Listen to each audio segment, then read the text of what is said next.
Welcome to English Coffee Corner. Have you ever realized you can't even get through a single movie without checking your phone? Oh, yeah. That is a very real problem for so many of us today. It really is. You look down and suddenly your phone is in your hand. You do not even remember picking it up. Right. It is like your hand just moves on its own. Exactly. So, welcome to our deep dive today. We're exploring a fascinating week-long experiment by a YouTuber named Sydney Serena. She noticed that exact same problem, right? The movie thing. Yes, she realized she could not focus on a movie anymore. So she deleted all her social media apps to try and fix her shattered attention span. That is a very brave thing to do. It is. So our mission today is to track her whole journey. We want to look at the physical and mental changes, from the first feelings of panic all the way to how the brain actually rewires itself. We want to uncover what we actually gain when we lose our screens. Okay, let's unpack this. Well, to fix the problem, we first have to look at how bad it is. We have to start exactly where Sydney did. Right, by looking at her actual screen time. Yes. She checks the raw data on her phone, and her daily average screen time was a grand total of 4 hours and 13 minutes. Wow, that is a huge part of the day. It really is. And to break it down, she spent 25 minutes on YouTube. Okay, that is not too bad. Then 1 hour and 12 minutes on Instagram, and a massive 2 hours and 36 minutes just on TikTok. Just on TikTok. That is so much time. Right. And that is actually pretty normal for an adult today. Yeah, that is the scary part. Yeah. So she decides to just delete them. She pulls the plug. But the immediate result is shocking. Within just 10 minutes, she tried checking the apps twice. 2 times in 10 minutes. Yes. And Yeah, she did not even realize she was doing it. Throughout the first day, she describes reaching for her phone every 5 to 10 minutes. Even when she was doing other things. Yeah, like even while she was cooking dinner, she would just reach for it. And it got so bad that while she was eating dinner, she just ended up staring blankly at a wall. Because she had nothing to look at. Exactly. I like to compare it to a phantom limb.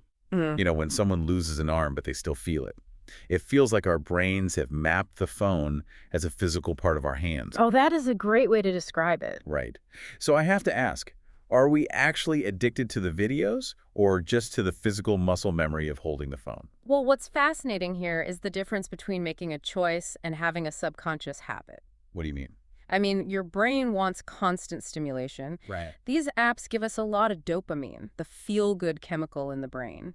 They have hijacked our brain's rewards so much that not having a phone feels physically confusing. So her hand is reaching for it just out of habit. Exactly. It is not a choice anymore. That empty, staring at the wall feeling is her brain stalling out.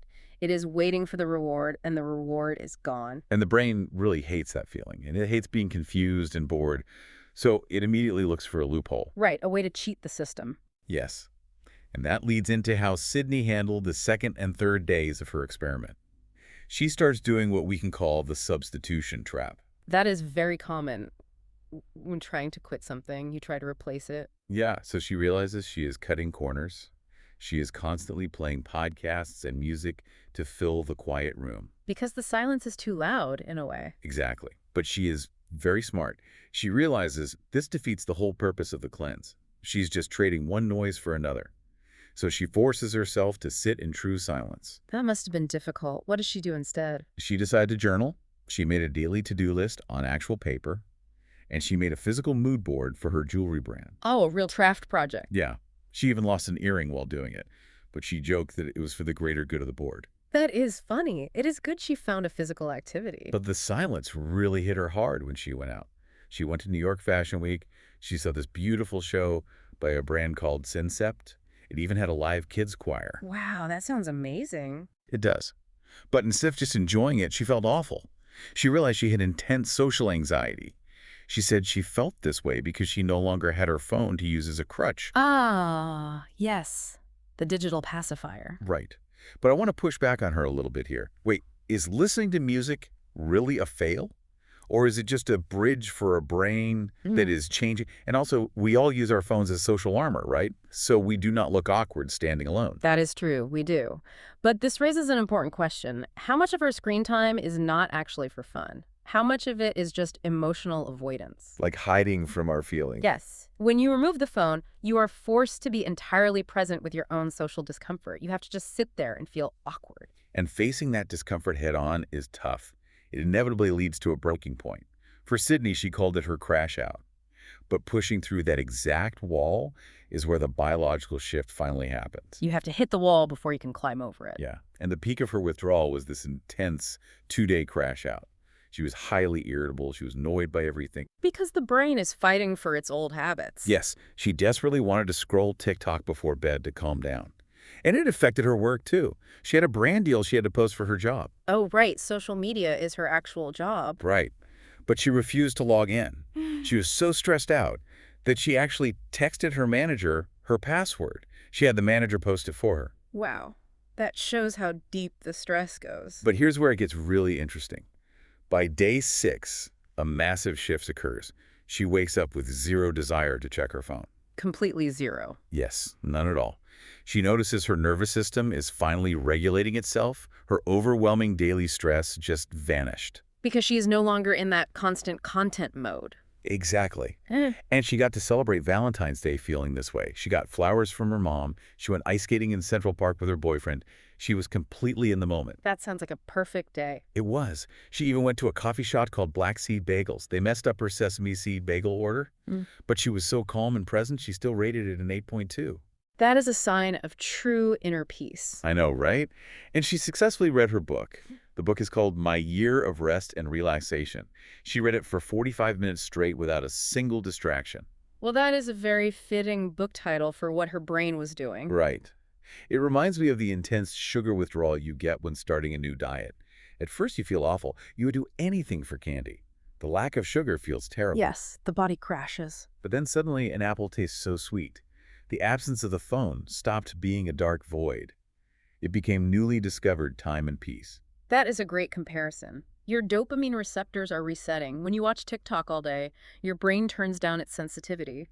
It is like wearing earplugs at a loud concert. To protect yourself from all the noise. Yes. But when you take a break, those receptors heal, the earplugs come out. That is why reading a book feels good again.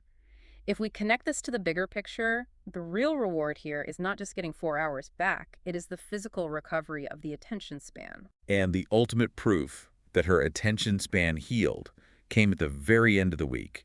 She faced the exact activity that started this whole thing. The movie theater. Yes. She goes to the movies with her roommate Olivia. They went to see the new Wuthering Heights. Oh, the one starring Margot Robbie and Jacob Elordi. That's the one. And remember, at the start of the week, not being able to watch a movie was her major red flag. So how did she do this time? She sits through the whole movie. She even cries because she is so into the story. And she does not reach for her phone once. That is incredible. A total reset in just 1 week? It really is. And she reflected a lot on FOMO, the fear of missing out. Friends asked her how she could delete her apps since it's her job. But she had an epiphany. What did she realize? She realized no one actually missed her. The world goes on just fine without her logging in. Oh, wow. Yeah. So for you, the listener, I want you to think about that.